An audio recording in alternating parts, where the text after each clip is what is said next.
Welcome to Servants of the Lord Ministries. Bienvenue à Servants of the Lord Ministries. Mon nom est Dr. Keith Jenkins et je suis le coordinateur international de Servants of the Lord Ministries. Avant de commencer mon message d'aujourd'hui, j'aimerais vous partager la mission de ce ministère que Dieu a donné à Joseph Hitchcock, le fondateur de ce ministère, il y a de nombreuses années. Il dit, j'ai des enfants dans chaque nation et tu as des frères et des sœurs dans le cœur, crient à moi. Ils m'ont demandé un ministère, des bénédictions et des dons. Je leur ai donné ces choses et cela les a bénis. Mais il y a une partie de leur esprit qui n'a jamais été comblée et qui est réservée à une relation intime avec moi. Maintenant, leur cœur crie à moi, juste pour moi. C'est à eux que je t'envoie, car je ne veux pas qu'ils mettent les années qu'il t'a fallu pour arriver jusqu'à moi, parce qu'il n'y avait personne pour te montrer comment faire à l'époque. Servants of the Lord Ministries est un ministère d'enseignement et de formation voué au corps du Christ pour atteindre les personnes qui ont un cœur selon Dieu. Ce message est destiné à ceux qui veulent apprendre à le connaître, grandir en lui et être prêts pour son avènement. Aujourd'hui, je vais vous parler sur un message intitulé « Obscur ».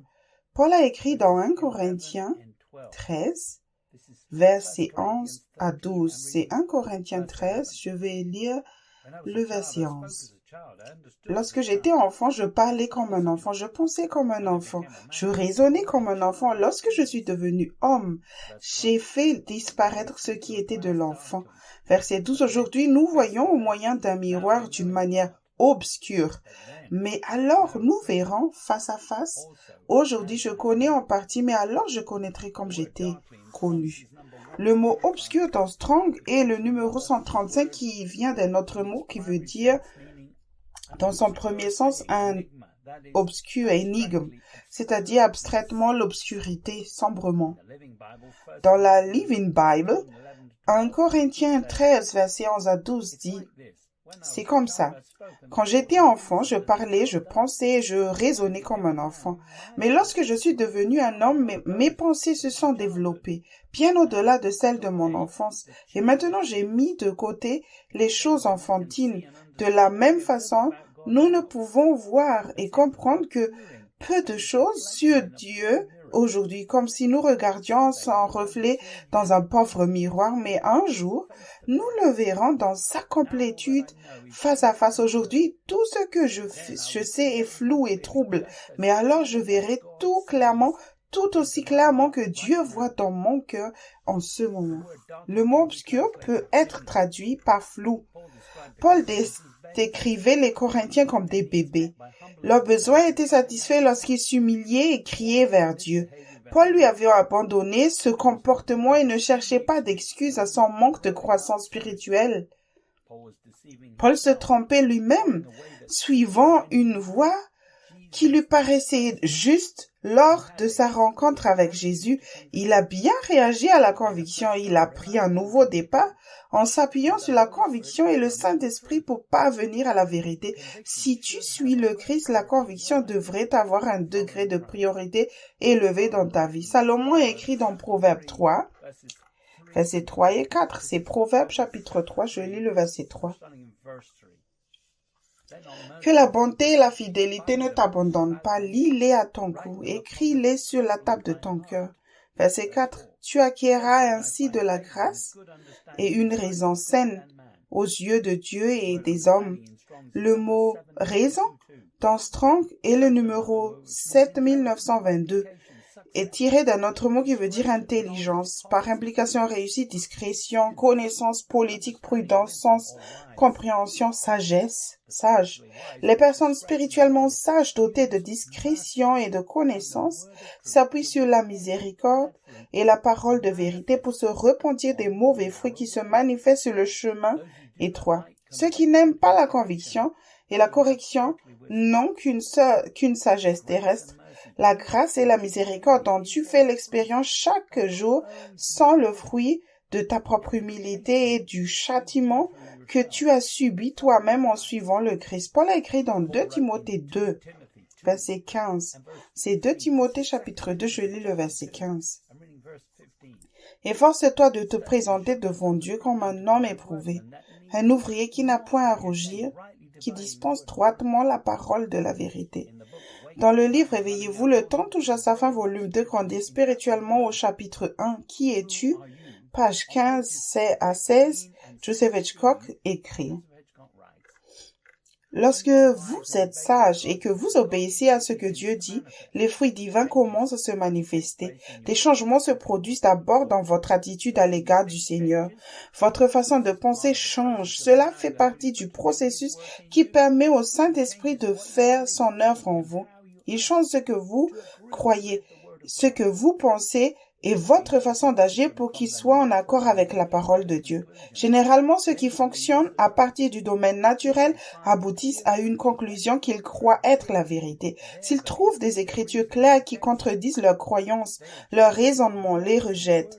Il ajustent ce que dit la parole de Dieu pour qu'elles correspondent à ce qu'ils ont déjà choisi de croire. Cette tromperie sévit dans l'Église aujourd'hui. Les notions préconçues de ce qui est vrai te tromperont à chaque fois.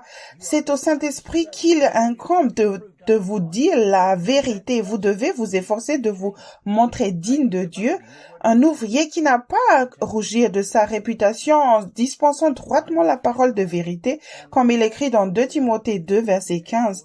Votre entendement ne peut pas et ne pourra jamais dispenser droitement la parole de la vérité. La vérité est révélée et confirmée par l'Esprit de Dieu. Tout ce que vous croyez doit être confirmé par l'Esprit avant que vous n'y accordez votre foi. N'oubliez pas, ce que vous croyez savoir vous empêche de croire ce que Dieu veut que vous sachiez. Ceux qui s'appuient sur la grâce pour se repentir de ce que Dieu leur montre à travers la parole ne seront jamais mis dans l'embarras. Ils seront capables d'entendre ce que les autres ne peuvent pas entendre. Traite les problèmes à la racine et non seulement les mauvais fruits et ta vie sera transformée. Tu continueras à bénéficier de la grâce pour que son plan s'accomplisse parfaitement de ton vivant. Ce que tu crois savoir de son plan pour t'empêcher de savoir ce que tu as besoin de savoir maintenant, utilise un carnet pour noter les différents domaines dans lesquels il n'y a pas de réel changement dans ton mode de vie depuis que tu es né de nouveau.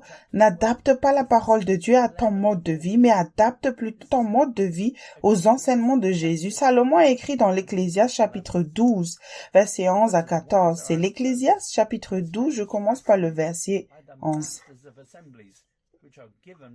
Les paroles des sages sont comme des aiguillons et les recueils comme des clous enfoncés. Ils sont donnés par un seul pasteur, verset 12. Et de plus, mon fils, laisse-toi instruire par eux. À faire beaucoup de livres, il n'y a point de fin, et beaucoup d'études lassent la chair.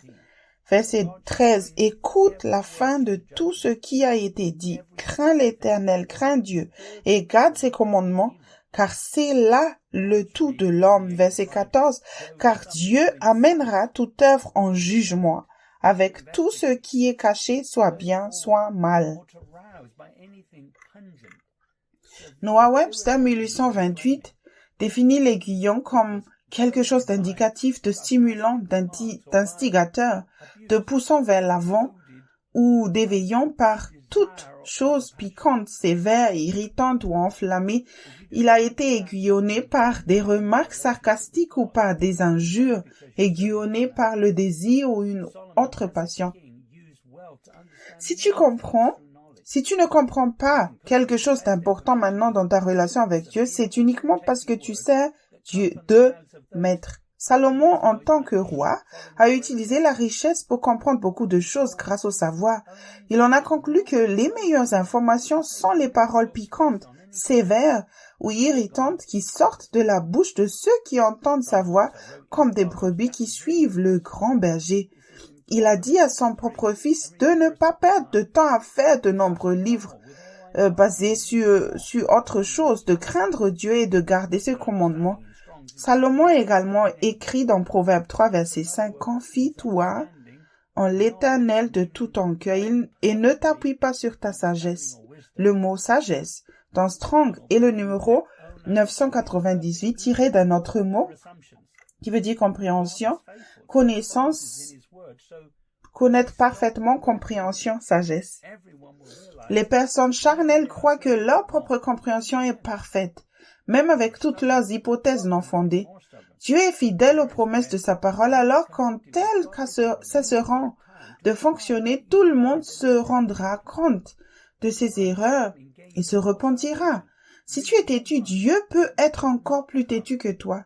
Dans les domaines où tu as été convaincu avec ta tristesse divine, tu auras le temps d'appliquer ce que tu as appris et de te repentir profondément. La compréhension que tu as acquise avant le salut avec ta pensée et qui n'est pas le fruit d'une relation d'amour avec Dieu est corrompue et doit être supprimée par la repentance. Tu peux faire confiance à Dieu pour toute ta vie afin de ne plus jamais t'appuyer sur ta propre compréhension. Jésus a enseigné dans Matthieu 6, verset 9 au verset 15. C'est l'évangile de Matthieu, chapitre 6, je lis le verset 9. Voici donc comment vous devriez prier. Notre Père, qui es aux cieux, que ton nom soit sanctifié, que ton règne vienne, que ta volonté soit faite sur la terre comme au ciel. Verset 11. Donne-nous aujourd'hui notre pain quotidien. Verset 12. Pardonne-nous nos offenses, comme nous aussi nous pardonnons à ceux qui nous ont offensés.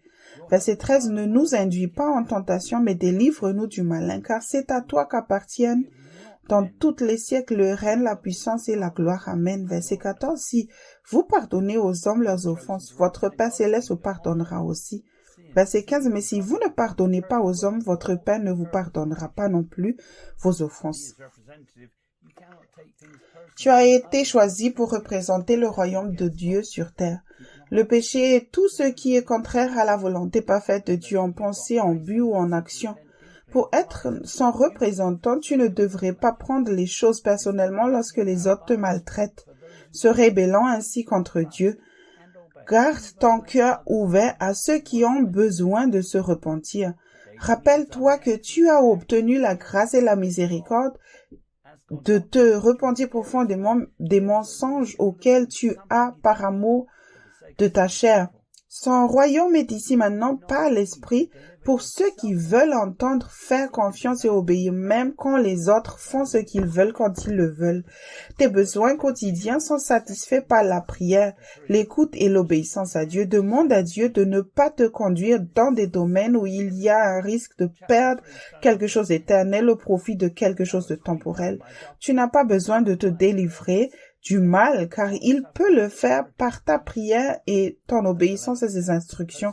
Paul a écrit à Timothée dans 2 Timothée 3, verset 10 au verset 17. C'est 2 Timothée, chapitre 3, je lis le verset 10. Pour toi, tu as suivi de près mon enseignement, ma conduite, mes résolutions, ma foi, ma douceur, ma charité, ma constance, mes persécutions, mes souffrances. À quelle souffrance n'ai-je pas été exposé à Antioche, à Icône, à Lystre?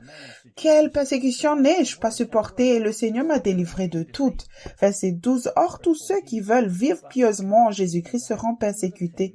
Verset 13. Mais les hommes méchants et imposteurs avanceront toujours plus dans le mal, égarant les autres et égarés eux-mêmes. Verset 14. Toi, demeure dans les choses que tu as apprises et reconnues, certaines sachant de qui tu les as apprises.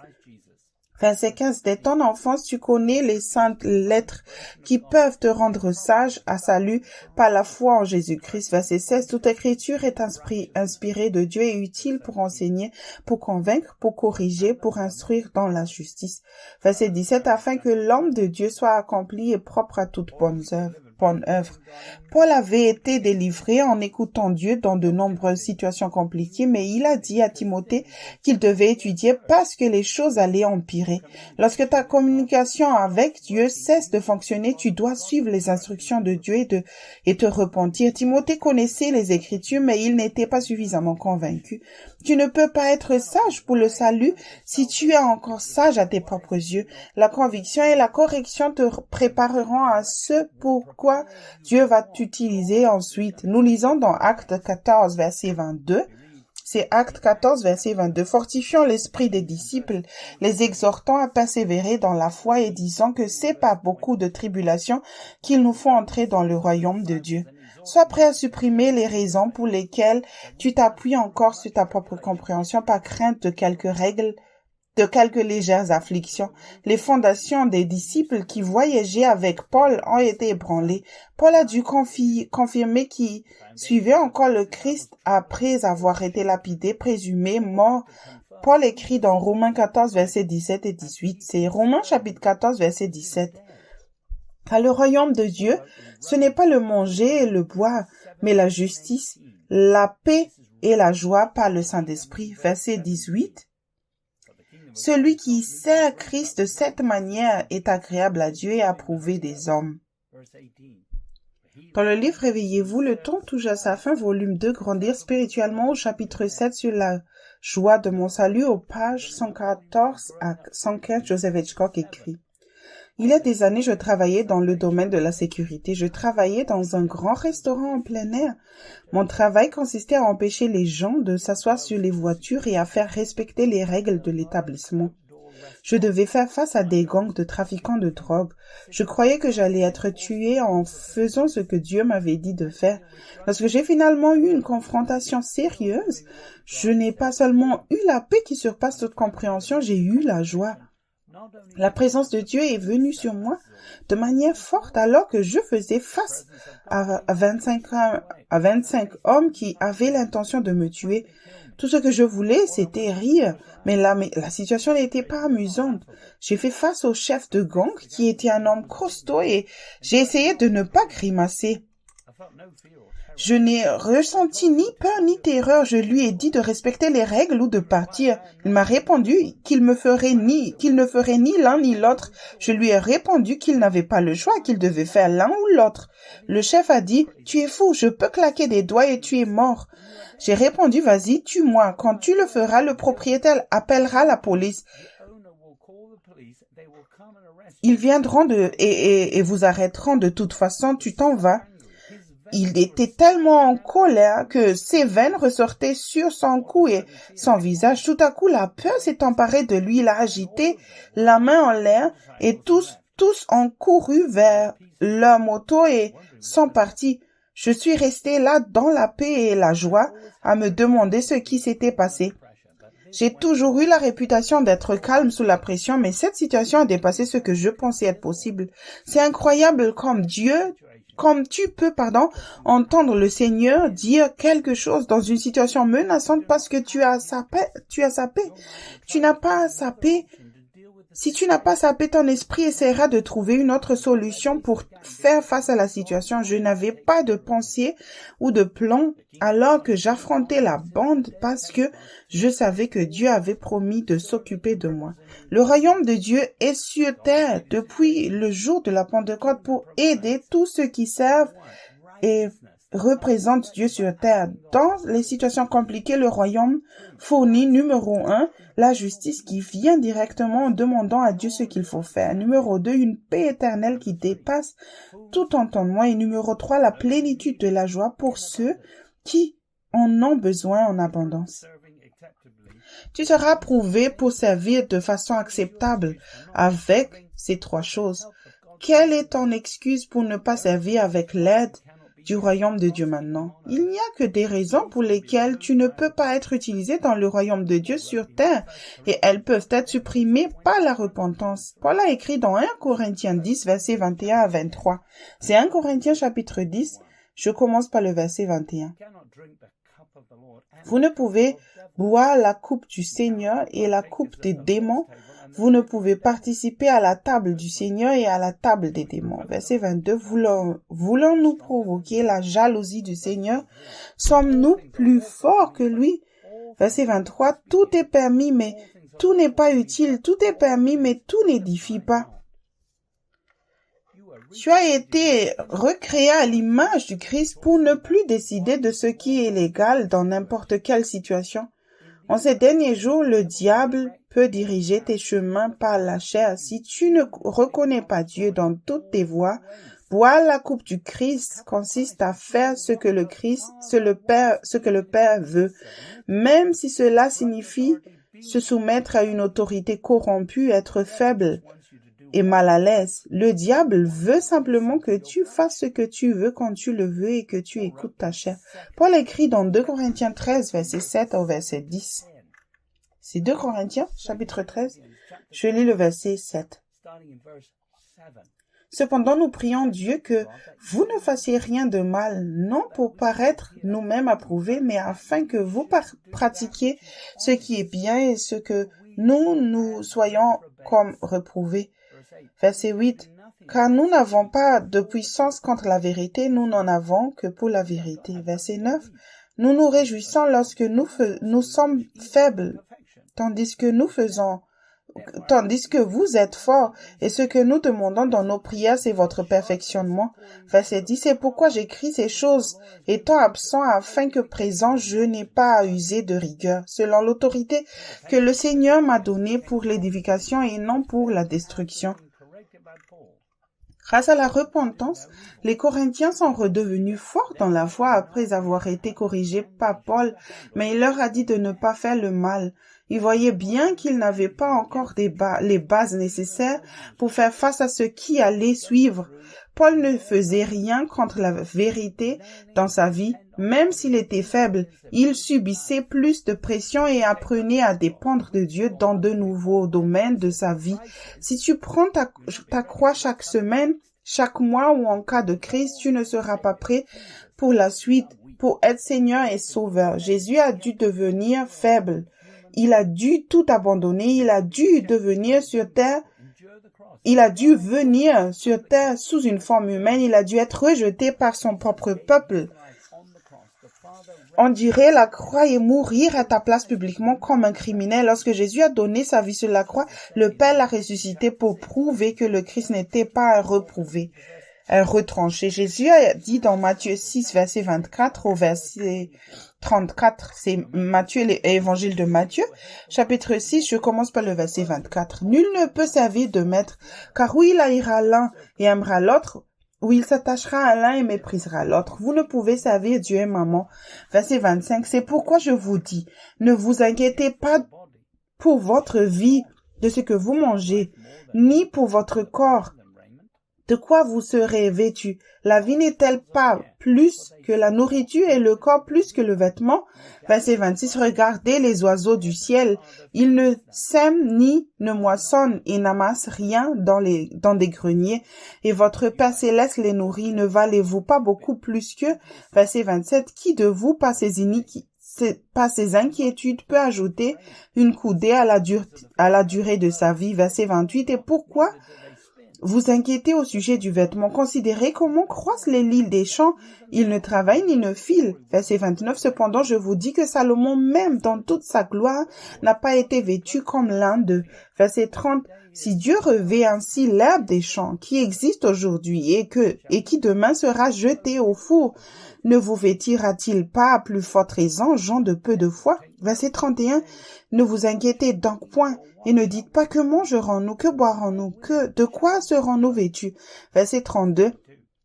Car toutes ces choses, ce sont les païens qui les recherchent. Votre Père céleste sait que vous en avez besoin. Verset 33. Cherchez premièrement le royaume et la justice de Dieu, et toutes ces choses vous seront données par-dessus. Verset 34. Ne vous inquiétez donc pas du lendemain, car le lendemain aura soin de lui-même. À chaque jour suffit sa peine. Le mot lendemain est dans Strong et le numéro 839, tiré d'un autre mot qui veut dire, signifiant un brise, c'est-à-dire l'air du matin, proprement frais, c'est-à-dire adverbialement avec ellipse d'un autre mot demain, le lendemain, le jour d'après. Ceux qui pensent à leurs besoins quotidiens servent encore de maître. Dieu a nourri toute une nation dans le désert. Il prévoit une période de temps comme une brise légère pour que tu puisses entendre clairement ses instructions avant qu'une mauvaise tempête n'arrive. Tiens un journal de tes activités quotidiennes pendant un certain temps pour voir quelles sont les idées qui viennent de Dieu et qui fonctionnent et quelles sont celles qui viennent de ta propre compréhension. Tu n'échapperas pas au mal en utilisant ta tête pour prendre des décisions. Jésus a dit dans Luc chapitre 9, versets 23 à 25. C'est Luc L'évangile de Luc, chapitre 9, je lis le verset 23. Puis il dit à tous, si quelqu'un veut venir après moi, qu'il renonce à lui-même, qu'il se charge chaque jour de sa croix et qu'il me suive. Verset 24, car celui qui voudra sauver sa vie la perdra, mais celui qui la perdra à cause de moi la sauvera. Verset 25, et que servirait-il à un homme de gagner tout le monde s'il se détruisait ou se perdait lui-même? Dieu te dira toujours quoi faire. Dans une situation difficile, si tu développes ta capacité à entendre sa voix et à lui obéir, tu n'as pas été conçu pour faire des choses individuelles basées sur la connaissance du bien et du mal. Pourquoi penser à ta propre vie fragile?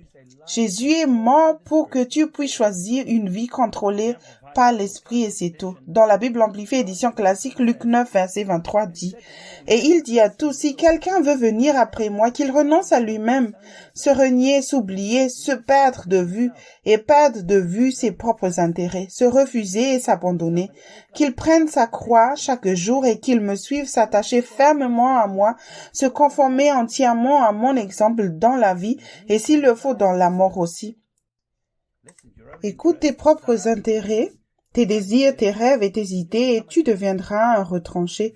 Si tu ne suis pas le Christ, tu suis le diable. Suis le Christ par l'esprit ou par le style de vie et la pratique de ceux qui portent de bons fruits dans leur vie, montrant qu'ils renoncent à eux-mêmes et prennent leur croix chaque jour. Jésus a dit dans Matthieu 6, verset 16 au verset 23, c'est l'évangile de Matthieu, chapitre 6, je lis le verset 16. Lorsque vous jeûnez, ne prenez pas un air triste comme les hypocrites qui se rendent le visage tout défait pour montrer aux hommes qu'ils jeûnent. Je vous le dis en vérité, ils reçoivent leur récompense. Verset 17, mais quand tu jeûnes, parfume ta tête et lave ton visage. Verset 18, afin de ne pas montrer aux hommes que tu jeûnes, mais à ton Père qui est là dans le secret, dans le lieu secret, et ton Père qui voit dans le secret te le rendra. Ne vous amassez pas des trésors sur la terre, où la teigne et la rouille gâtent, et où les voleurs percent et dérobent. Verset 20.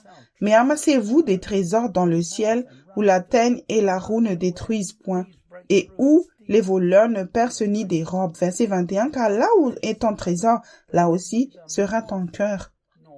Verset 22. L'œil est la lampe du corps. Si ton œil est en bon état, tout ton corps sera éclairé. Verset 23. Mais si ton œil est en mauvais état, tout ton corps sera dans les ténèbres. Si donc la lumière qui en toi est ténèbre, combien seront grandes ces ténèbres? Ceux qui cherchent Dieu par la prière et la repentance ne font pas les choses pour être vus par les autres. Ceux qui veulent être vus par leurs amis utilisent aujourd'hui les médias sociaux. Publier des événements et des photos prend souvent beaucoup de temps. Les médias sociaux peuvent remplir ton cœur avec de mauvaises priorités. À la racine de tout péché se trouve une croyance obscure à propos de Dieu selon laquelle il n'est pas digne de confiance. Grâce aux médias sociaux, de nombreux mensonges peuvent être renforcés chez ceux qui croient que s'ils servent Dieu, ils ne s'amuseront plus jamais pour le reste de leur vie. Ceux qui croient aux mensonges sur Dieu n'ont aucune preuve de ce qu'ils croient, mais font quand même des choses sans demander à Dieu parce qu'ils n'ont pas confiance en lui.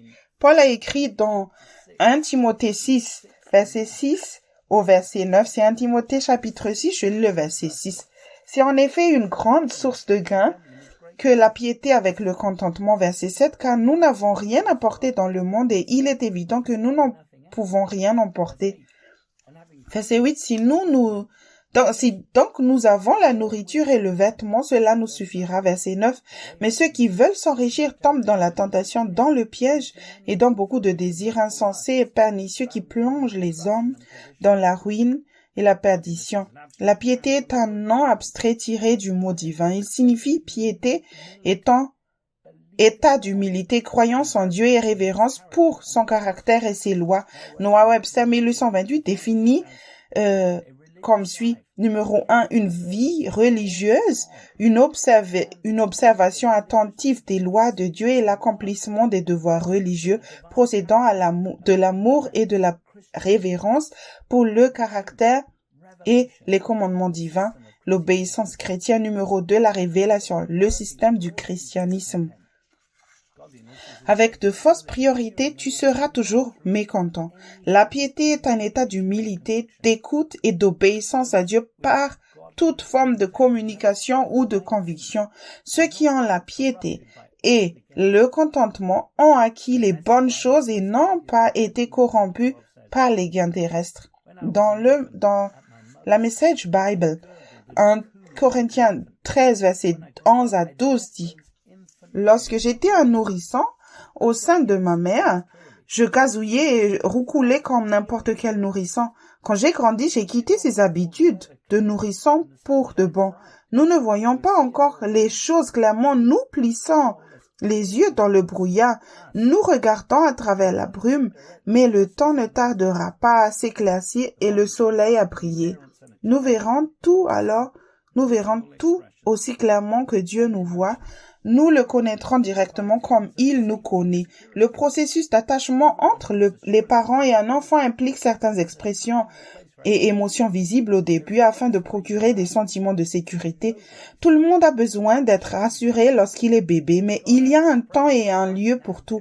Il y a une grâce pour l'endroit où tu te trouves, mais pas pour rester là où tu te trouves. Dieu répond aux prières, mais en ce moment, le corps du Christ a un besoin urgent de développer une communication de pointe avec Dieu. Le christianisme n'est pas une religion, mais une relation avec un Dieu vivant par l'Esprit.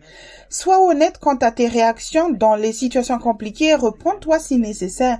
Tu ne peux pas continuer à faire les mêmes erreurs encore et encore pour le bien de ta chair si tu veux grandir spirituellement. Paul a écrit dans Philippiens 2, verset 12 à 13, Philippiens chapitre 2, je lis le verset 12.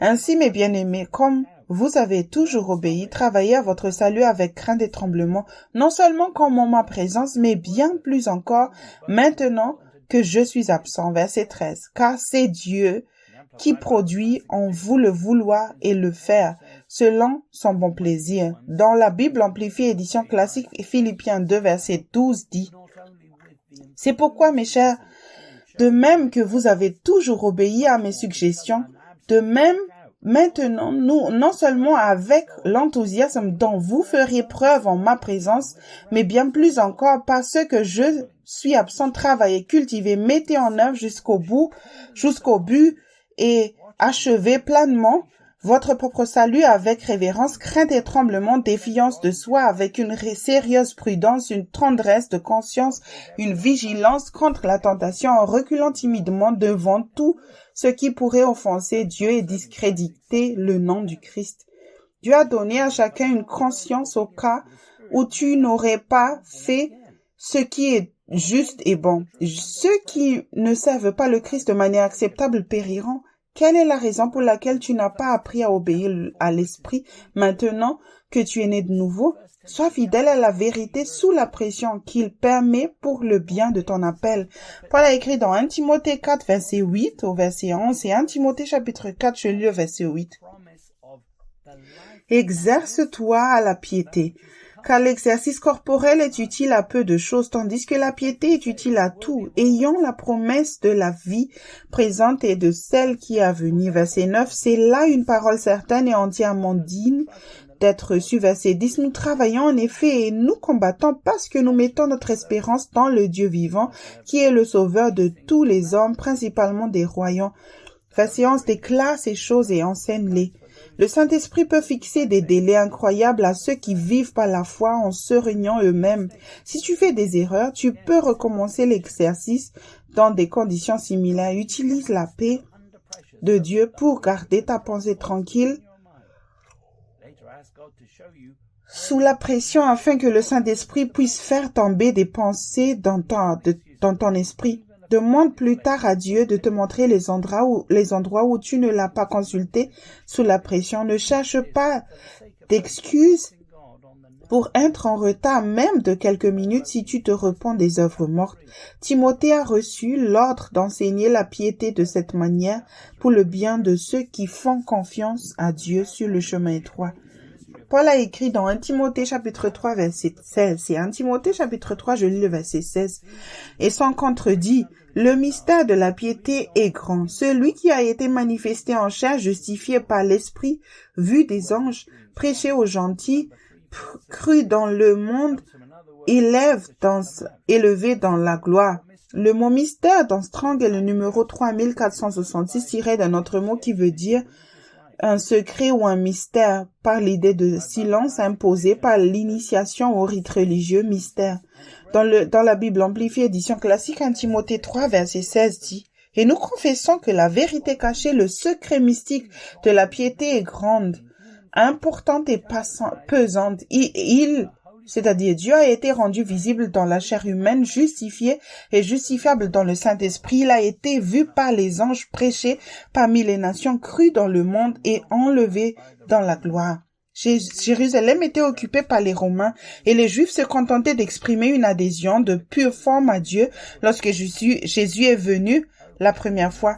Seuls les esprits charnels ont du mal à croire que Jésus a vaincu dans cette situation. Ceux qui écoutent leur chair inventent des règles basées sur des doutes, ce qui rend les choses plus compliquées pour eux-mêmes et pour les autres. Il n'y a que 2 règles dans le christianisme. Numéro 1, tout ce que le Saint-Esprit te dit de faire, fais-le. Numéro 2, tout ce que le Saint-Esprit te dit de ne pas faire, ne le fais pas. Jésus s'est vidé de toute puissance, de toute sa puissance divine et a tout de même accompli tout ce qu'il était censé faire sans jamais pécher. Alors qu'attends-tu? Commence à demander à Dieu dans les petites choses et tu y arriveras bientôt. Il n'y a pas de raccourci. Si tu ne demandes à Dieu juste que pour les grandes décisions comme le ministère, tu auras beaucoup de déceptions en faisant des œuvres mortes entre-temps. Pose des bases solides et pose la volonté de Dieu dans les petites choses d'abord. Paul a écrit dans 1 Corinthiens 13, verset 8 à 10. C'est 1 Corinthiens chapitre 13, je lis le verset 8. Et la charité ne périt jamais. Les prophéties prendront fin. Les langues cesseront. La connaissance disparaîtra. Verset 9, car nous connaissons en partie et nous prophétisons en partie. Verset 10, mais quand ce qui est parfait sera venu, ce qui est partiel disparaîtra. Les Corinthiens avaient quelques connaissances et pouvaient obtenir la victoire dans 1 ou 2 domaines, mais ils continuaient à pécher. Lorsque la connaissance cesse, si tu agis comme un petit enfant qui écoute et obéit constamment à Dieu, tu seras prêt à tout. Une profonde dépendance à l'égard de Dieu et l'humilité sont nécessaires pour vivre dans le royaume. Ne compte pas sur la prophétie ou sur les dons de l'Esprit opérant dans l'Église pour entendre Dieu personnellement. Dans la Bible amplifiée édition classique, 1 Corinthiens 13, verset 8 dit « L'amour ne s'éteint jamais, ne s'efface jamais, ne devient pas obsolète et ne prend pas fin. Quant à la prophétie, le don d'interpréter la volonté et le dessein divin, elle s'accomplira et passera. Quant aux langues, elles seront détruites et cesseront. Quant à la connaissance, elle passera, elle perdra sa valeur et sera remplacée par la vérité. » Si tu fais une erreur, il est là pour corriger et châtier ceux qu'il aime. Malgré son amour, la vérité, par la conviction, est très rare aujourd'hui dans l'Église. Les chrétiens charnels se sont emprisonnés avec des mensonges qu'ils veulent croire pour le bien de leur chair parce qu'ils n'aiment pas le châtiment et la correction. En développant un amour pour la vérité, dans des situations plus difficiles, tu grandiras dans la grâce et la connaissance du Seigneur. Ton propre amour pour Dieu relié au ministère peut être trompeur. Paul a écrit dans 1 Corinthiens 13, verset 1 au verset 3. C'est 1 Corinthiens chapitre 13, je lis le verset 1. Quand je parlerai dans les langues des hommes et des anges, si je n'ai pas l'amour, je suis un airain qui résonne ou un cymbale qui retentit. Verset 2. Et quand j'aurai le don de prophétie, la science de tous les mystères et toute la connaissance, quand j'aurai même toute la foi jusqu'à transporter des montagnes, si je n'ai pas l'amour, je ne suis rien. Verset 3. Et quand je distribuerai tous mes biens, mais pour la nourriture des pauvres, quand je livrerai même mon corps pour être brûlé, je n'ai pas l'amour. Si je n'ai pas l'amour, cela ne me sert de rien. Dans le passé, Dieu a utilisé beaucoup de gens saints pour construire des églises qui ont duré quelques générations et qui aujourd'hui sont vides, inutilisées, en ruine ou détruites. Ce que ces saints ont fait par amour pour Dieu en obéissance à son esprit, aussi petit soit-il, est la base de la récompense qu'ils recevront dans l'éternité. Paul a écrit dans Éphésiens 5, chapitre 5, verset 5 à 10. C'est Éphésiens, chapitre 5, je commence par le verset 5. Car sachez-le bien, aucun impudique ou impur ou cupide, c'est-à-dire idolâtre, n'a d'héritage dans le royaume de Christ et de Dieu. Verset 6. Que personne ne vous séduise par de vains discours, car c'est à cause de ces choses que la colère de Dieu vient sur les fils de la rébellion. Verset 7. N'ayez donc aucune part avec eux. Autrefois vous étiez ténèbres, et maintenant vous êtes lumière dans le Seigneur. Marchez comme des enfants de lumière. Verset 9. Car le fruit de la lumière consiste à toutes sortes de bonté, de justice et de vérité. Examinez ce qui est agréable au Seigneur. L'église d'Éphèse, située sur une grande route commerciale, comprenait bien ce qui se passait dans le reste du monde. Cependant, elle n'était pas en mesure de prouver ce qui était acceptable pour le Seigneur dans sa vie quotidienne. Il poursuivait, servait encore des espoirs et des rêves, et après quelques grandes déceptions, il se sent tourné vers la politique. Si tu aimes la vérité, tu te repentiras profondément lorsque tu seras convaincu. À moins que tu ne préfères les ténèbres pour le bien de ta chair, ceux qui se tournent vers Dieu, en cas de crise, obtiennent un peu de lumière, mais ne parviennent pas à devenir des enfants de la lumière parce qu'ils ne sont pas disposés à suivre le Christ. Dans la Bible amplifiée édition classique, Éphésiens 5, verset 5 dit « Sachez en effet qu'aucun de ceux qui pratiquent le vice sexuel ou l'impureté dans leurs pensées ou dans leur vie, ni aucun des cupides qui convoitent les biens d'autrui et est avide de gain, car il est en effet un idolâtre, n'a d'héritage dans le royaume du Christ et de Dieu. Le royaume de Dieu et du Christ est ici maintenant depuis le jour de la Pentecôte, depuis près de 2000 ans, pour ceux qui veulent expérimenter une meilleure qualité de vie. Tu peux prendre un nouveau départ grâce aux 7 choses que Paul a mentionnées ici. Numéro 1. La prostituée n'a pas d'héritage dans le royaume du Christ et de Dieu. Numéro 2. Toute personne impure qui utilise l'Internet dans son état impur à cet effet n'a pas d'héritage dans le royaume de Christ et de Dieu. Numéro 3, un homme ou une femme cupide n'a pas d'héritage dans le royaume du Christ et de Dieu. Numéro 4, ceux qui rendent quelque chose plus sacré que l'obéissance constante à l'esprit n'ont absolument aucun héritage dans le royaume du Christ et de Dieu. Numéro 5, un partenariat avec ceux qui servent de maître pour obtenir ce dont tu as besoin dans cette vie est insensé. Numéro 6, la bonté, la droiture et la vérité sont nécessaires dans tous les domaines de la vie. Numéro 7, ceux qui marchent dans la lumière avec conviction et dans la tristesse divine finissent par montrer ce qui est acceptable pour le Seigneur Jésus par l'Esprit car ils obéissent d'abord à ce qu'il dit. Tu n'as pas besoin de beaucoup d'informations pour marcher dans la lumière. Marche simplement dans la lumière que tu as et il t'en sera donné davantage. Jésus a dit dans Luc, chapitre 9, verset 26, c'est l'évangile de Luc, chapitre 9, je lis le verset 26. Car quiconque aura honte de moi et de mes paroles, le Fils de l'homme aura honte de lui quand il viendra dans sa gloire et dans celle du Père et des saints anges. Ceux qui étudient et appliquent la parole de vérité ne seront pas mis dans l'embarras. Le moment est venu de grandir spirituellement et de développer un amour pour la vérité et la conviction venant des enseignements de Jésus. Paul a écrit dans Hébreux 5, versets 7 à 9. C'est Hébreux chapitre 5, je commence par le verset 7. C'est lui qui, dans les jours de sa chair, ayant présenté avec le grand cri et avec l'âme des prières et des supplications à celui qui pouvait le sauver de la mort, et ayant été exaucé à cause de sa piété, a appris, bien qu'il fût fils l'obéissance par les choses qu'il a souffertes, verset 9, et qui, après avoir été élevé à la perfection, est devenu pour tous ceux qui lui obéissent l'auteur d'un salut éternel. Jésus est devenu parfait en écoutant et en obéissant à des niveaux de pression plus élevés pendant un certain temps. Tu peux faire la même chose en renonçant à toi-même et en prenant ta croix chaque jour.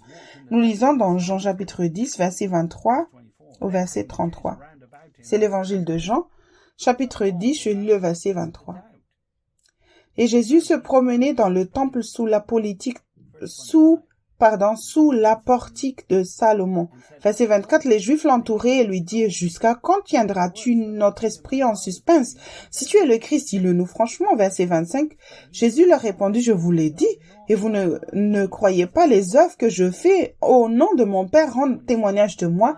Verset 26, mais vous ne croyez pas, parce que vous n'êtes pas de mes brebis. Verset 27, mes brebis entendent ma voix, je les connais et elles me suivent. Verset 28, je leur donne la vie éternelle et elles ne périront jamais et personne ne les ravira de ma main. Verset 29, mon Père qui me les a donnés est plus grand que tous et personne ne peut les ravir de ma main, de mon Père.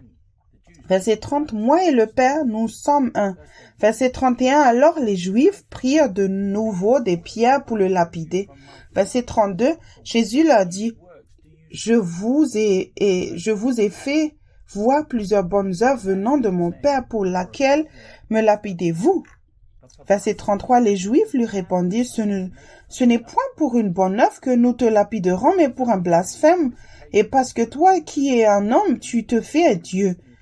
Les chrétiens qui n'entendent sa voix qu'occasionnellement ou par le biais de rêves et de visions après de nombreuses années résistent à la conviction et à la correction. Ils entendent Dieu dans certains domaines, mais sont trop paresseux pour se repentir des mensonges qu'ils veulent croire pour le bien de leur chair. Jésus n'a pas utilisé sa nature divine lorsqu'il était sur terre, car s'il l'avait fait, nous serions tous perdus. Lorsque Jésus ouvrait les yeux des aveugles, c'était parce que le Père voulait qu'il aide ceux qui confessent leurs péchés et venaient à lui. Les miracles du Christ étaient la preuve que son Père faisait le travail par l'Esprit à travers Jésus. L'homme a été créé à l'image de Dieu et avait un lien avec Dieu avant que le péché ne vienne dans ce monde. Les Juifs religieux qui croyaient aux mensonges étaient prêts à lapider Jésus parce qu'il prétendait être égal à Dieu. Jésus est mort pour que tu puisses aussi être à l'égalité avec Dieu en Christ. Si tu crois que personne ne peut t'arracher de la main de Dieu sans être conduit par l'Esprit, tu te trompes toi-même. Nous lisons dans Jean chapitre 8, versets 30 à 38. C'est l'évangile de Jean chapitre 8. Je lis le verset 30. Comme Jésus parlait ainsi, plusieurs crurent en lui. Verset 31, et il dit aux Juifs qui avaient cru en lui, si vous demeurez dans ma parole, vous êtes vraiment mes disciples. Verset 32, vous connaîtrez la vérité vous affranchira. Verset 33, ils lui répondirent, nous sommes la postérité d'Abraham et nous ne fûmes jamais esclaves de personne. Comment dis-tu, vous deviendrez libres? Verset 34, en vérité, je vous le dis, leur répliqua Jésus, quiconque se livre au péché est esclave du péché. Verset 35, or l'esclave ne demeure pas toujours dans la maison, le fils y demeure toujours. Verset 36, si donc le Fils vous affranchit, vous serez réellement libre. Verset 37, je sais que vous êtes la postérité d'Abraham, mais vous cherchez à me faire mourir parce que ma parole ne pénètre pas en vous. Verset 38, je dis ce que j'ai vu chez mon Père et vous faites ce que vous avez entendu de la part de votre Père. Jésus a dit à ces nouveaux convertis qu'ils n'étaient pas libres et qu'ils le tueraient pour défendre les mensonges dans leur cœur s'ils ne se repentaient pas profondément. Dans les domaines où tu n'es pas conduit et contrôlé par l'Esprit, tu es encore en train de penser. Écoute et obéis rapidement et tu n'auras pas le temps d'écouter les doutes qui se glissent et bloquent ta foi. Nous lisons dans Jean 1, verset 17. C'est l'évangile de Jean, c'est chapitre 1. Verset 17. Quand la loi a été donnée par Moïse, la grâce et la vérité sont venues par Jésus-Christ. Les Juifs religieux qui conservaient leur propre tradition pensaient être prêts pour la première venue de Jésus en se basant sur une interprétation privée des Écritures. Ils s'attendaient à ce que le Messie chasse les Romains. Attends-tu que Dieu rende ta vie plus confortable? Ceux qui se fient à l'œuvre achevée du Christ et qui ne continuent pas à s'appuyer sur sa parole lorsque les circonstances changent se trompent eux-mêmes. Tu as reçu la grâce et la vérité pour grandir spirituellement dans n'importe quelle situation. Même la loi de Moïse a fourni une certaine conviction à ceux qui voulaient grandir en obtenant plus de grâce pour se repentir profondément. Paul a écrit dans Hébreux 3, versets 12 et 13. C'est Hébreux 3, je lis le verset 12. « Prenez garde, frères, que quelqu'un de vous n'ait un cœur mauvais et incrédule au point de se détourner de Dieu vivant. » Verset 13. « Mais exhortez-vous les uns les autres chaque jour, aussi longtemps qu'on peut dire aujourd'hui, afin qu'aucun de vous ne s'endurcisse pas à la séduction du péché. » Certains des Juifs convertis installés hors de la ville de Jérusalem dans des domaines modestes servaient encore de maîtres et étaient sur le point de s'éloigner du Dieu vivant. Ils avaient besoin de l'aide de Paul pour se repentir, voire même faiblement et un avantage lorsque tous les autres se sont endormis et ont été trempés.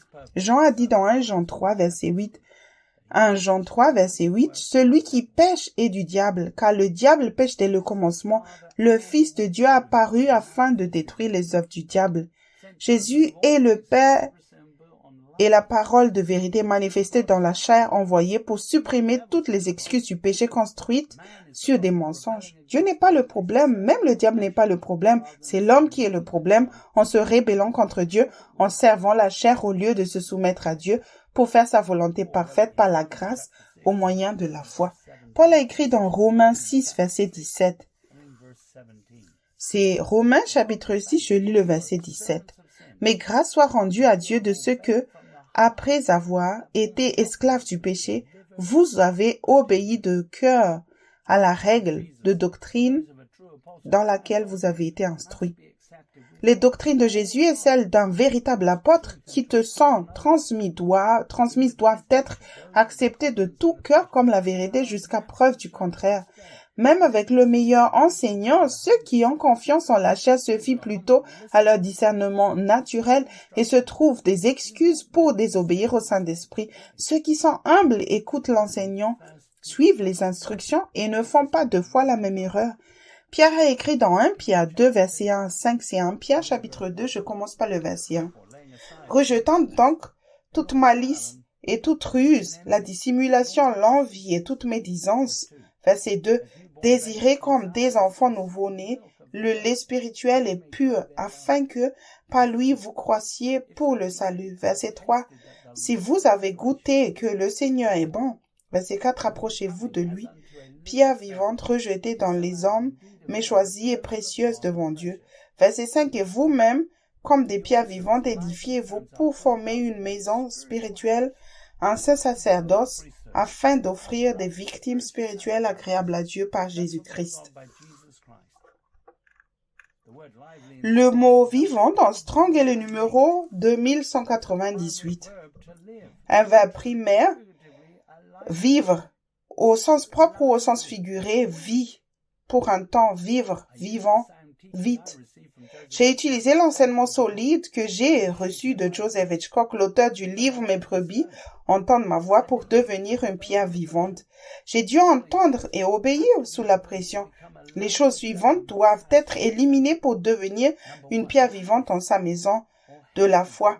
Numéro 1, la malveillance ou la haine envers les autres membres du corps du Christ doivent être éliminés. Numéro 2, toute la ruse, faire les choses de manière subtile pour amener quelqu'un d'autre à échouer ou à faire des compromis afin que tu puisses faire ce que tu veux. Numéro 3, hypocrisie. Grande différence entre tes actions et ce que tu communiques par le biais des paroles que tu veux que les autres entendent. Numéro 4, envie ou jalousie de ce que les autres ont parce que tu étais paresseux et qu'ils ne l'étaient pas. Numéro 5, tout propos malveillant ou négatif à l'égard des autres, en particulier des dirigeants envoyés pour apporter la conviction et la correction. Tu as besoin du lait de la parole de Dieu pour lutter contre le péché, car les mauvaises habitudes et les mauvais motifs te sépareront de sa présence. Dans les domaines où j'ai cessé de servir le péché, j'ai dû d'abord chercher les raisons pour lesquelles je désobéissais sous une pression moindre. Cela a permis d'éviter que les fruits plus mauvais n'apparaissent. Chaque chez d'autres personnes qui étaient spirituellement paresseuses. Paul a écrit dans 1 Corinthiens 14, verset 20. C'est 1 Corinthiens chapitre 14. Je lis le verset 20. Frères, ne soyez pas des enfants sous le rapport du jugement, mais pour la malice, soyez enfants et à l'égard du jugement, soyez des hommes faits. Dans la Bible amplifiée édition classique, 1 Corinthiens 14, verset 20 dit « Frères, ne soyez pas des enfants immatures dans vos pensées, continuez à être des bébés dans les questions de mal, mais dans vos esprits, soyez des hommes mûrs. La méchanceté qui surgit dans ton cœur est un signe que tu n'es pas comme un enfant. La méchanceté vient du fait que tu penses sans connaître tous les faits. Lorsque tu es corrigé par un prédicateur de la justice, tu n'accepteras pas cette correction entravée par ta pensée immature, ta recherche d'un ministère ou de quoi que ce soit d'autre que la vérité. Dieu n'a pas été corrompu et veut que tous, en tout lieu, parviennent à la connaissance, à la repentance. Il n'ignorera pas le péché juste parce que 7,8 milliards d'humains sur cette terre se trompent eux-mêmes par une sagesse terrestre. Paul a écrit dans 2 Corinthiens 5, verset 7, c'est 2 Corinthiens chapitre 5, je lis le verset 7, car nous marchons par la foi et non par la vue. Dans la Bible amplifiée édition classique de Corinthiens 5, verset 7 dit « Car nous marchons par la foi, c'est-à-dire nous réglons notre vie et notre conduite sur notre conviction ou notre croyance concernant la relation de l'homme avec Dieu et les choses divines avec confiance et une sainte ferveur. Ainsi nous marchons et non par la vue ou l'apparence. Ceux qui marchent par la foi ont une ferveur et une confiance sacrée. Ils considèrent la conviction comme une bénédiction. As-tu compris la conviction comme une bénédiction lorsque tu étais sur un chemin qui te semblait juste? Si c'est le cas, tu la considéreras aussi comme une bénédiction aujourd'hui, alors que tu ne vois pas très bien. Si tu ne vois pas la conviction comme une bénédiction, tu marches dans les ténèbres. Paul a écrit dans Hébreux 11, verset 6. C'est Hébreux, chapitre 11, je lis le verset 6. Or, sans la foi, il est impossible de lui connaître, de lui être agréable, car il faut que celui qui s'approche de Dieu croit que Dieu existe et qu'il est le rémunérateur de ceux qui le cherchent. Si tu crois que Dieu est celui qu'il dit être, tu peux décider d'obéir à Dieu avant qu'il ne dise quoi que ce soit, car tu peux lui confier toute ta vie. Dans les épreuves et les difficultés, ceux qui vivent par la foi demandent à Dieu les petites choses. Les doutes sont des zones sombres dans ta vie basées sur des mensonges que tu veux croire à propos de Dieu pour pouvoir faire ce que tu veux quand tu le veux. L'homme a été créé pour chercher diligemment Dieu et non pour parvenir à la vérité ou prendre des décisions avec sa propre pensée. Regarde les mauvais fruits qui proviennent de l'écoute de ton cœur et de ta pensée et repens-toi. Jésus a dit dans Matthieu 18, verset 3 au verset 9. C'est l'évangile de Matthieu, chapitre 18, verset 3. Et il a dit, « Je vous le dis en vérité, si vous ne vous convertissez et si vous ne devenez comme les petits-enfants, vous n'entrerez pas dans le royaume des cieux. » Verset 4, c'est pourquoi quiconque se rendra humble comme ce petit enfant sera le plus grand dans le royaume des cieux. Verset 5, et quiconque reçoit en mon nom un petit enfant comme celui-ci me reçoit moi-même. Verset 6, mais si quelqu'un scandalisait un de ces petits-enfants qui croient en moi, il vaudrait mieux pour lui qu'on suspendît à 100 coups une meule de moulin et qu'on le jetât au fond de la mer. Verset 7. Malheur au monde à cause des scandales, car il est nécessaire qu'il arrive des scandales, mais malheur à l'homme par qui le scandale arrive. Verset 8. Si ta main ou ton pied est pour toi une occasion de chute, coupe-les et jette-les loin de toi. Mieux vaut pour toi entrer dans la vie boiteux ou manchot que d'avoir 2 pieds ou 2 mains et d'être jeté dans le feu éternel. Verset 9. Et si ton œil est pour toi une occasion de chute, arrache-le et jette-le loin de toi. Mieux vaut pour toi entrer dans la vie n'ayant qu'un œil que d'avoir 2 yeux et d'être jeté dans le feu de la guienne. Ceux qui dans l'église croient que Dieu t'a donné un cerveau et attendent de toi que tu l'utilises ne veulent pas que tu grandisses spirituellement. Et ils te maintiennent dans l'ignorance pour le bien de leur chair afin de pouvoir vivre comme des hypocrites. Pour le bien de son épouse, Dieu supprime lentement tous ceux qui, dans ce monde, servent à rendre la vie confortable sur la planète Terre en ces derniers jours. Lorsque Jésus établira son royaume sur terre, chacun découvrira à quel point il est spirituel. Cela sera basé sur leur niveau d'amour de la vérité et comment ils ont utilisé la miséricorde pour se repentir profondément. Jésus a enseigné dans Matthieu 7, verset 24 au verset 29, c'est l'évangile de Matthieu. Chapitre 7, je commence par le verset 24. C'est pourquoi quiconque entend ces paroles que je dis et les met en pratique sera semblable à un homme prudent qui a bâti sa maison sur le roc. Verset 25, la pluie est tombée, les torrents sont venus, les vents ont soufflé et se sont jetés contre cette maison, mais elle n'est point tombée parce qu'elle était fondée sur le roc. Verset 26, mais quiconque entend ces paroles que je dis et ne les met pas en pratique sera semblable à un homme insensé qui a bâti sa maison sur le sable. Verset 27, la pluie est tombée, les torrents sont venus, les vents ont soufflé et ont battu cette maison. Elle était tombée et sa ruine a été grande. Verset 28, après que Jésus eut achevé ses discours, la foule fut frappée de sa doctrine. Verset 29, car il enseignait comme ayant autorité et non pas comme leurs scribes. Dans la Message Bible, Matthieu 7, verset 24 au verset 27 dit, ces paroles que je te dis ne sont pas des ajouts accessoires à ta vie, des améliorations de ton niveau de vie en tant que propriétaire. Ce sont des paroles fondamentales, des paroles sur lesquelles on peut construire sa vie. Si tu y intègres ces paroles dans ta vie, tu es comme un charpentier intelligent qui a construit sa maison sur du rocher solide. La pluie est tombée à verse, la rivière a débordé, une tornade s'est abattue, mais rien n'a fait bouger cette maison. Elle était fixée au rocher.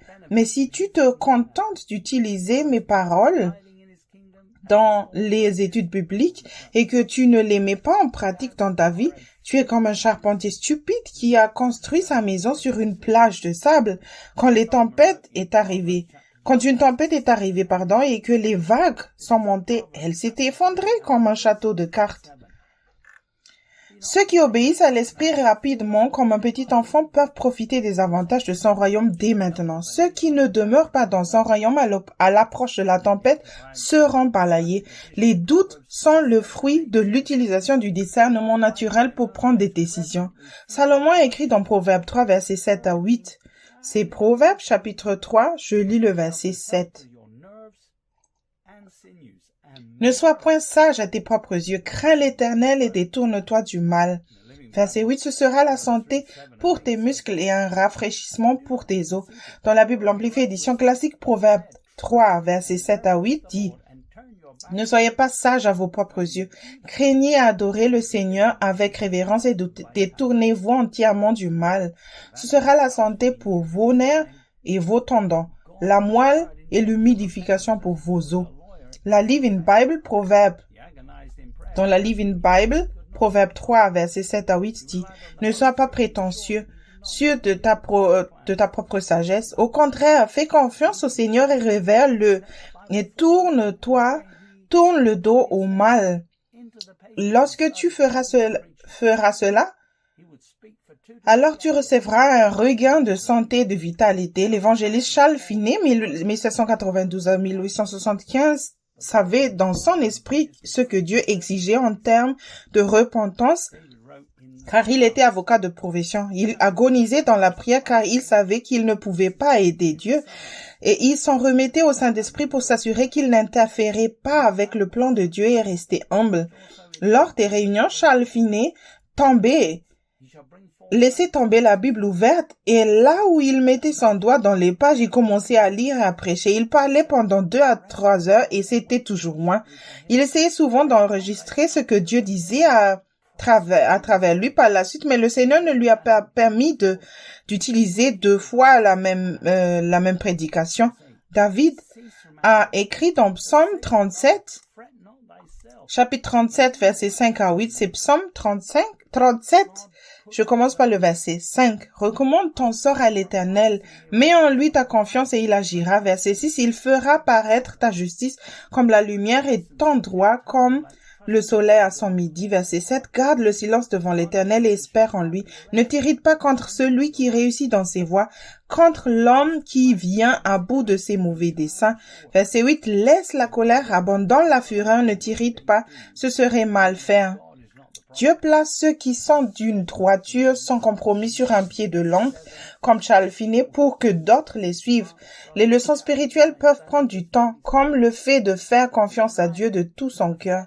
Les leçons les plus difficiles ne doivent pas être reportées à la fin de ta vie. Dieu utilise des situations dangereuses et fatales lorsque le temps est compté.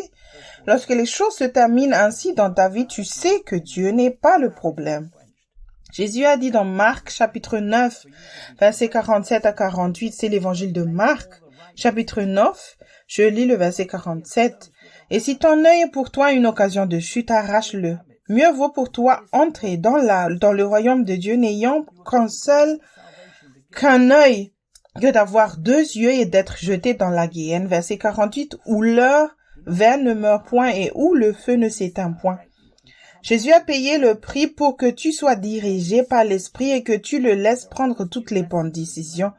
Le royaume de Dieu est là pour ceux qui ont un cœur selon Dieu, pour t'aider à rompre avec tes vieilles habitudes alors que le monde est en train de passer. Au moment du salut, tu as reçu la grâce d'entrer dans le Christ. Il te suffit d'écouter, de faire confiance et d'obéir à l'Esprit pour y demeurer. Ne laisse pas ton regard te tromper et te faire sortir de son royaume. Continue à grandir spirituellement car il y a toujours de nouvelles leçons à apprendre. Si tu es fidèle et à obéir à ce que tu entends par l'Esprit et à faire ce de Jésus ton Seigneur, tu grandiras dans la grâce et la connaissance du Seigneur. Jésus a dit dans Matthieu 7, versets 22 à 23. C'est l'évangile de Matthieu, chapitre 7, je lis le verset 22. Plusieurs me diront ce jour-là, Seigneur, Seigneur, n'avons-nous pas prophétisé par ton nom? N'avons-nous pas chassé des démons par ton nom? Et n'avons-nous pas fait beaucoup de miracles par ton nom? Verset 23, alors je leur dirai ouvertement, dit Jésus, je ne vous ai jamais connu, retirez-vous de moi, vous qui commettez l'iniquité. Quand Jésus est venu la première fois, la grâce s'est épuisée pour les dirigeants religieux qui avaient créé des doctrines diaboliques afin d'attirer ceux cherchant à servir Dieu du bout des lèvres. Jésus va revenir et ceux qui sont satisfaits d'entendre Dieu dans un ou deux domaines, comme le ministère par exemple, seront laissés derrière. L'iniquité, c'est de t'éloigner de la vérité dans quelques domaines de ta vie où tu as été convaincu. Paul a écrit dans 2 Corinthiens 4, verset 3 au verset 6. C'est 2 Corinthiens chapitre 4, je lis le verset 3.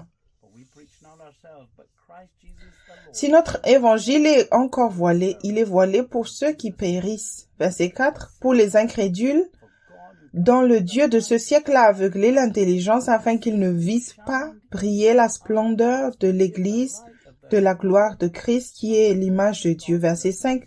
Nous ne nous prêchons pas nous-mêmes, c'est Jésus-Christ le Seigneur que nous prêchons, et nous nous disons vos serviteurs à cause de Jésus. Verset 6. Car Dieu qui a dit, la lumière brillera du sein des ténèbres, a fait briller la lumière dans nos cœurs pour faire resplendir la connaissance de la gloire de Dieu sur la face de Christ. L'humanité a obtenu une seconde chance grâce à ce que Jésus a fait pour nous sur la croix afin de servir Dieu et toute la création. L'homme a été relié à Dieu au début pour le représenter. Si tu ne sers pas le Christ, tu sers le diable.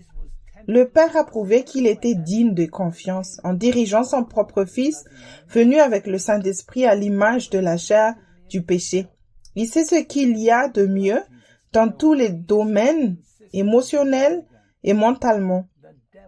Jésus a été tenté comme nous en tout point et est devenu le Seigneur de tous parce qu'il n'a jamais péché. L'homme a été créé à l'image de Dieu. Si tu es né de nouveau, tu peux ressembler à Jésus en obéissant constamment à son esprit. Le diable ne peut pas aveugler ton esprit à la vérité si tu n'as pas endurci ton cœur à la conviction. Paul a écrit dans 1 Corinthiens 3, verset 14 au verset 19. C'est 1 Corinthiens chapitre 3, je lis le verset 14. Si l'œuvre bâtie par quelqu'un sur le fondement subsiste, il recevra une récompense. Verset 15. Si l'œuvre de quelqu'un est consumée, il perdra sa récompense pour lui. Il sera sauvé, mais comme au travers du feu. Verset 16. Ne savez-vous pas que vous êtes le temple de Dieu et que l'Esprit de Dieu habite en vous? Verset 17. Si quelqu'un détruit le temple de Dieu, Dieu le détruira, car le temple de Dieu est saint, et c'est ce que vous êtes. Verset 18. Que nul ne s'abuse lui-même. Si quelqu'un parmi vous pense être sage, selon ce siècle qu'il devienne fou, afin de devenir sage. Verset 19. Car la sagesse de ce monde est une folie devant Dieu. Aussi est-il écrit, il prend les sages dans leur ruse. Le christianisme n'est pas une assurance incendie. Le jugement dernier n'a pas été retardé ou annulé. Ceux qui s'accrochent encore à quoi que ce soit dans ce monde dans les derniers jours devront accepter la marque de la bête. Si tu souilles le temple de Dieu en endurcissant ton cœur, comment pourras-tu jamais connaître la vérité quand tu auras besoin de l'entendre? Commence par te renier toi-même et prends ta croix chaque jour. Obéis aux instructions qu'il te donne par son esprit. Ne cherche pas d'excuses et tu verras que Dieu te délivrera de ta propre ruse et que tu goûteras la vie guidée par l'esprit. Paul a écrit dans Romains 1, versets 17 et 18. C'est Romains chapitre 1. Je lis le verset 17. Parce qu'en lui est révélée la justice de Dieu par la foi et pour la foi, selon qu'il est écrit, le juste vivra par la foi. Verset 18. La colère de Dieu se révèle du ciel contre toute impiété et toute injustice des hommes qui retiennent injustement la vérité captive. Dieu a utilisé les Romains pour détruire le temple en l'an 70 après que les Juifs aient refusé d'accepter la conviction et de se repentir profondément d'avoir tué le Christ. Dieu ne fait pas exception de personne. La colère de Dieu sera révélée contre toute impiété et toute injustice chez ceux qui utilisent une partie de la parole des Écritures pour faire ce qu'ils veulent quand ils le veulent. Jésus a dit dans Matthieu 7, verset 21, c'est l'évangile de Matthieu, chapitre 7, je lis le verset 21. Ceux qui me disent Seigneur, Seigneur n'entreront pas tous dans le royaume des cieux, mais celui-là seul qui fait la volonté de mon Père qui est dans les cieux. Le ciel n'a pas été corrompu. Tu dois vivre une vie d'obéissance châtiée si tu veux être prêt pour son apparition. Avec la grâce de Dieu, tout est possible. Tu as reçu le Saint-Esprit pour faire la volonté parfaite de Dieu et entrer dans le royaume des cieux dès maintenant. Si tu sors de sa présence et qu'il y ait encore temps de te repentir, entre à nouveau et apprends de tes erreurs. Dans la Bible amplifiée édition classique, 1 Corinthiens 13, versets 11 à 12 dit « Quand j'étais enfant, je parlais comme un enfant, je pensais comme un enfant, je raisonnais comme un enfant. Maintenant que je suis devenu un homme, j'en ai fini avec les manières enfantines et je les ai mises de côté. Pour l'instant, nous regardons dans un miroir qui ne donne qu'un faible reflet flou de la réalité comme dans une énigme. Mais alors quand la perfection viendra, nous verrons en réalité et face à face. Maintenant, je connais en partie imparfaitement, mais alors je connaîtrai et comprendrai pleinement et clairement de la même manière que j'ai été pleinement et clairement connu et compris par Dieu. Après de nombreuses années passées à suivre le Christ, Paul a expliqué qu'il ne voyait toujours pas les choses clairement. Il avait grandi et perdu beaucoup de choses en suivant le Christ, mais ne se plaignait pas. Il était confiant que Dieu faisait du bon travail complètement juste dans toutes ses décisions et était heureux de servir le Dieu vivant. Paul écrit dans 2 Corinthiens 5, versets 17 à 18, c'est 2 Corinthiens chapitre 5, je lis le verset 17. Si quelqu'un est en Christ, il est une nouvelle créature. Les choses anciennes sont passées, voici toutes choses sont devenues nouvelles. Verset 18, et tout cela vient de Dieu, qui vous a réconcilié avec lui par Christ et qui nous a donné le ministère de la réconciliation.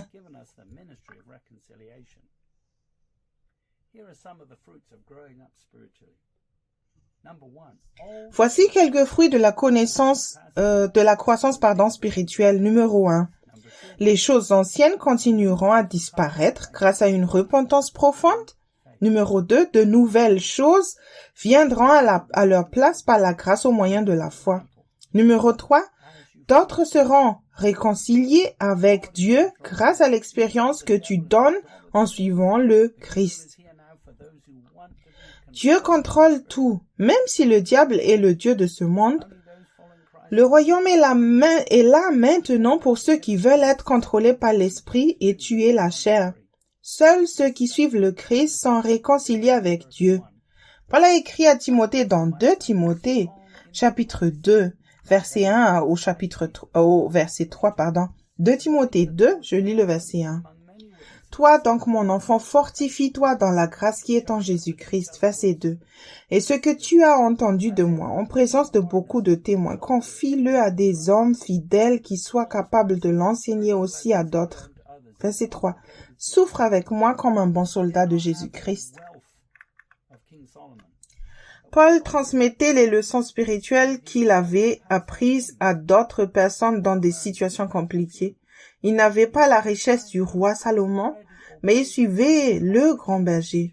Timothée a reçu l'ordre de transmettre les choses que Paul avait apprises aux quelques fidèles. Il devait trouver ceux qui avaient déjà obéi à la vérité dans des situations compliquées. Ceux qui servent de maître finissent par renoncer à faire la volonté parfaite de Dieu parce qu'ils ne supportent pas la dureté comme un bon soldat de Jésus-Christ. Jésus a dit dans Luc chapitre 21 verset 25 au verset 36. L'évangile de Luc chapitre 21, je commence par le verset 25. Il y aura des signes dans le soleil, dans la lune et dans les étoiles. Et sur la terre, il y aura de l'angoisse chez les nations qui ne sauront que faire au bruit de la mer et des flots. Verset 26. Les hommes rendront l'âme de terreur dans l'attente de ce qui surviendra pour la terre, car les puissances des cieux seront ébranlées. Verset 27. Alors on verra le Fils de l'homme venant sur une nuée avec puissance et une grande gloire. Verset 28. Quand ces choses commenceront à arriver, redressez-vous. Élevez-vous vos têtes, parce que votre délivrance approche. Verset 29. Et il leur dit une comparaison. Voyez le figuier et tous les arbres. Verset 30. Dès qu'ils sont poussés, vous connaissez de vous-même en regardant que déjà l'été est proche. Verset 31. De même, quand vous verrez ces choses arriver, sachez que le royaume de Dieu est proche. Verset 32. Je vous le dis en vérité, cette génération ne passera point que tout cela n'arrive. Verset 33. Le ciel et la terre passeront, mais mes paroles ne passeront point.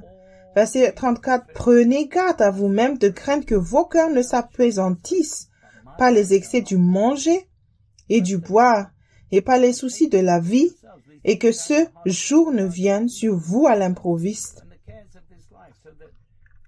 Verset 35. Car il viendra encore un filet sur tous ceux qui habitent sur la face de la terre, toute la terre. Verset 36. Veillez donc et priez et en tout temps, afin que vous ayez la force d'échapper à toutes ces choses qui arriveront et de paraître debout devant le Fils de l'homme. Seuls ceux qui sont prêts pour son apparition se tiendront devant le Fils de l'homme. La peur et l'anxiété ont augmenté globalement depuis Covid. Ceux qui gardent ces commandements grandissent rapidement en ces derniers jours. Si tu cherches ailleurs, tu seras distrait de l'étude de la parole de vérité. Tu n'as pas besoin de comprendre la politique ou d'avoir une image claire de ce qui va se passer. Jésus a dit dans Luc 17, versets 32 et 33, c'est l'évangile de Luc, chapitre 17, je lis le verset 32. Souvenez-vous de la femme de Lot, verset 33, celui qui cherchera à sauver sa vie la perdra, et celui qui la perdra la retrouvera. La femme de Lot a été transformée en pierre en regardant en arrière pour voir les choses qu'elle avait construites périr dans le feu. Ce monde est en train de disparaître lentement pour ton bien, pour le bien de ceux qui veulent se repentir profondément. Dieu a laissé le monde se développer pendant près de 2000 ans pour le bien de quelques païens qui ne veulent plus être sans foi ni loi. Jésus a expliqué à ses disciples dans Matthieu 13, verset 13 au verset 17. C'est l'évangile de Matthieu chapitre 13, je lis le verset 13. C'est pourquoi je leur parle en parabole, parce qu'en voyant, ils ne voient point, et qu'en entendant, ils n'entendent ni ne comprennent. Verset 14, et pour eux s'accomplit cette prophétie d'Ésaïe. Vous entendrez de vos oreilles, et vous ne comprendrez point. Vous regarderez de vos yeux, et vous ne verrez point. Verset 15, car le cœur de ce peuple est devenu insensible. Il a endurci leurs oreilles, et ils ont endurci leurs oreilles et ils ont fermé leurs yeux, de peur qu'ils ne voient de leurs yeux, qu'ils n'entendent pas de leurs oreilles, qu'ils ne comprennent de leur cœur, qu'ils ne se convertissent et que je ne les guérisse. Verset 16. Mais heureux sont vos yeux parce qu'ils voient et vos oreilles parce qu'elles entendent. Verset 17. Je vous le dis en vérité, beaucoup de prophètes et de justes ont désiré voir ce que vous voyez et ne l'ont pas vu, entendre ce que vous entendez et ne l'ont pas entendu. Ceux qui suivent le Christ avec le bon motif et la bonne attitude envers Dieu ont des yeux pour voir. Jésus a utilisé des paroles pour aider ceux qui essaient de parvenir à la vérité en utilisant leurs pensées. Dieu utilisera ceux qui sont devenus comme des petits-enfants pour aider ceux qui veulent grandir spirituellement dans ces derniers jours. Paul écrit dans Romains 12, verset 1 à 3. C'est Romains chapitre 12, je lis le verset 1. Je vous exhorte donc, frères, par les compassions de Dieu, à offrir vos corps comme un sacrifice vivant, saint et agréable à Dieu, ce qui sera de votre part un culte raisonnable. Verset 2. Ne vous conformez pas au siècle présent, mais soyez transformés par le renouvellement de l'intelligence, afin que vous discerniez quelle est la volonté de Dieu, ce qui est bon, agréable et parfait. Verset 3. Par la grâce qui m'a été donnée, je dis à chacun de vous de n'avoir pas de lui-même une trop haute opinion, mais de revêtir des sentiments modestes selon la mesure de foi que Dieu a départie à chacun. Vivre comme un sacrifice est la seule façon raisonnable, acceptable et logique de vivre la vie chrétienne. Par la grâce, par la foi, commence à obéir à ses ordres, étape par étape. Penser est dangereux. Sois sobre dans tes pensées en sachant que tu ne peux pas arriver à la vérité en utilisant ta pensée naturelle. Tu n'as pas besoin de voir la fin depuis le début pour servir fidèlement dans le royaume des cieux. Tu as le Saint-Esprit pour te conduire dans toute la vérité si tu es né de nouveau. Jésus a dit dans Jean chapitre 5 verset 26 au verset 30. C'est l'évangile de Jean, chapitre 5, je lis le verset 26. Car comme le Père a la vie en lui-même, ainsi il a donné au Fils d'avoir la vie en lui-même, verset 27.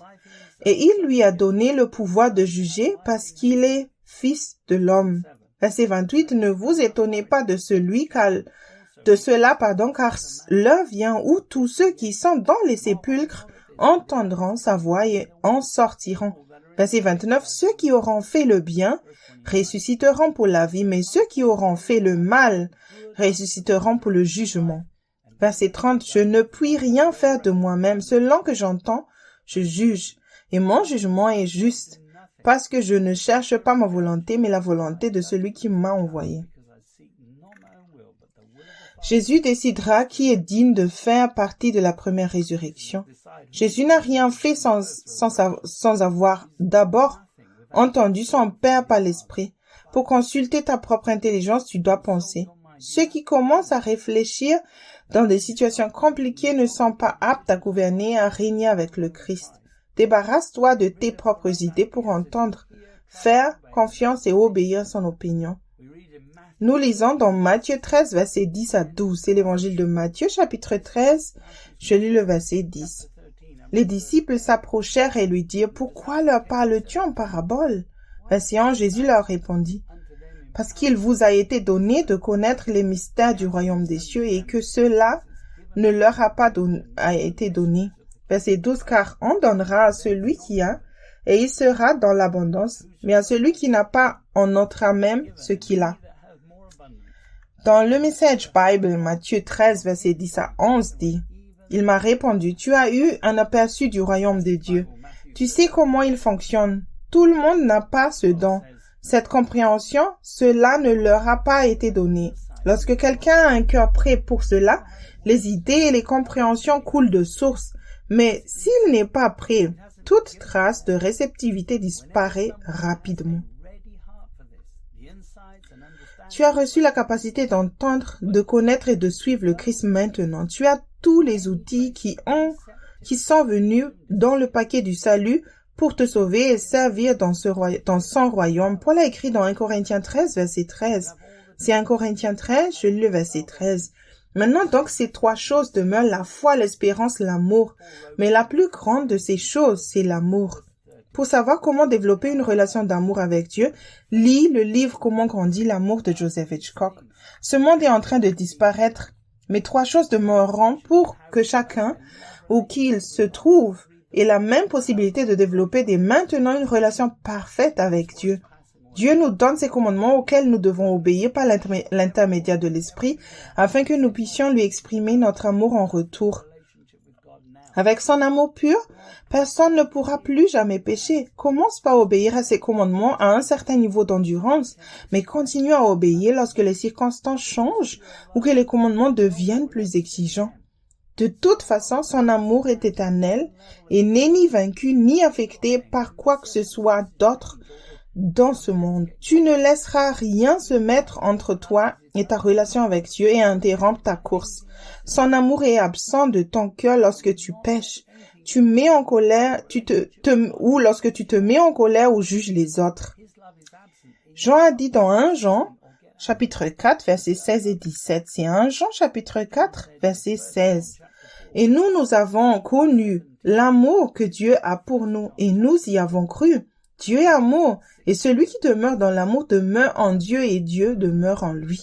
Verset 17, tel il est, tel nous sommes aussi dans ce monde. C'est en cela que l'amour est parfait en nous, afin que nous ayons de l'assurance au jour du jugement.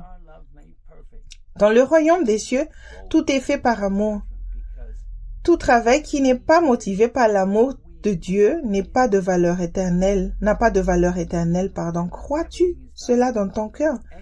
Si c'est le cas, ta vie sera transformée. Observer le commandement de Dieu en dépit d'une raison contradictoire au nom de quelque chose d'autre et une plus grande expérience de l'amour lorsque tu obéis. La foi de ceux qui attendent le retour de Jésus sans obéir constamment à l'Esprit est morte. Lorsque tu obéis au Saint-Esprit, Dieu peut tracer un chemin là où il semble n'y avoir aucun chemin pour toi personnellement. Chaque fois qu'il te délivre, ta confiance en Dieu augmente. Tu auras une espérance toujours plus grande qu'il te révélera au dernier jour et que tu feras partie de la première résurrection. C'est la bienheureuse espérance. Si Jésus est ton premier amour, tes priorités resteront inchangées à la fin de ta vie. Paul a écrit dans 1 Corinthiens 3, versets 18 à 20. C'est 1 Corinthiens chapitre 3. Je lis le verset 18. Que nul ne s'abuse lui-même. Si quelqu'un parmi vous pense être sage selon ce siècle, qu'il devienne fou, afin de devenir sage. Verset 19. Car la sagesse de ce monde est une folie devant Dieu. Aussi est-il écrit, il prend les sages dans leur ruse. Verset 20. Et encore, le Seigneur connaît les pensées des sages. Il sait qu'elles sont vaines. La sagesse de 7,8 milliards de personnes, y compris les experts qui te conseillent sur ce qu'il faut faire ensuite avec leur sagesse terrestre, est une folie comparée à Dieu. Les normes établies par ceux qui respectent ces commandements ont empêché le péché d'abandonner jusqu'à présent. Dieu transmet fidèlement sa perfection à chacun de ses enfants, c'est-à-dire sa volonté parfaite à chacun de ses enfants. Ceux qui sont sages font confiance à Dieu et lui obéissent. Si tu veux entendre, apprendre à connaître et suivre Jésus, alors je te recommande le livre Mes brebis entendent ma voix de Joseph Hitchcock. Si tu veux prendre un nouveau départ, le fais Seigneur et vivre dans la lumière semée dans l'esprit chaque jour, faire l'expérience du plein salut et de la liberté en se repentant de façon constante, alors je te conseille le livre Réveillez-vous, le temps touche à sa fin, volume 1, Fondation pour une maturité spirituelle de Joseph Hitchcock. Si tu veux grandir spirituellement ne pas avoir l'esprit mondain et parvenir à la maturité, je te recommande le livre Réveillez-vous. Le temps touche à sa fin, volume 2, Grandir spirituellement de Joseph Hitchcock. N'accepte pas une version contrefaite du christianisme basée sur des œuvres mortes religieuses où tu n'as pas à te renier ni à te charger de ta croix chaque jour. Tu dois t'assurer que tu t'engages sur le chemin étroit. Le chemin spacieux qui mène à la destruction à fière allure. Une pancarte indique « Le ciel est par ici » et de nombreuses personnes qui sont bien intentionnées, qui fréquentent l'église, sont sur le chemin spacieux. Si tu sais que tu as résisté à la vérité et que tu veux savoir pourquoi, je peux te recommander le livre La prison dorée, édition révisée de Joseph Hitchcock. Aujourd'hui, j'ai parlé avec toi de Paul qui voyait obscurément. Ne laisse pas ton ignorance spirituelle être une excuse pour demeurer puéril le reste de ta vie. Dieu sait ce qui est dans ton cœur. Il te connaît mieux que toi-même. Humilie-toi et confesse tes péchés. Quand tu seras revenu dans sa présence, la joie et la paix te reviendront. Utilise la grâce renouvelée pour recevoir la tristesse divine, pour savoir ce qui s'est tressé entre toi et Dieu dans votre relation et repens-toi. Une profonde repentance te préparera pour ce que Dieu a préparé pour ta vie. Continue à te renier toi-même et porte ta croix chaque jour et tu seras prêt pour toute éventualité. Si tu vas dans la chair, ton péché ne sera pas couvert. Ceux qui demeurent en Christ sont humbles et reçoivent plus de grâce pour changer. Ta priorité est d'écouter Dieu et de lui obéir dans les petites choses. Sois fidèle dans les petites choses et tu le seras aussi dans les grandes. Père, je prie pour ceux qui écoutent ce message. Père, je prie que leurs yeux et leurs oreilles s'ouvrent. Père, tu as toutes choses dans ta main et que maintenant ils ne cherchent plus de prétexte pour toutes les choses dont tu leur montres et qu'ils prennent note de ces listes de péchés que tu leur montres individuellement. Père, selon que ces péchés disparaîtront, encourage-les à croître chaque jour afin d'atteindre l'objectif de l'appel dont ils ont reçu la mission de servir dans ton royaume. Alléluia. Tu trouveras un résumé des Écritures utilisées dans le message d'aujourd'hui sous la vidéo, soit par écrit, soit via un lien vers un site web. Nos coordonnées suivront à la fin de ce message. Dieu te bénisse et merci d'avoir écouté.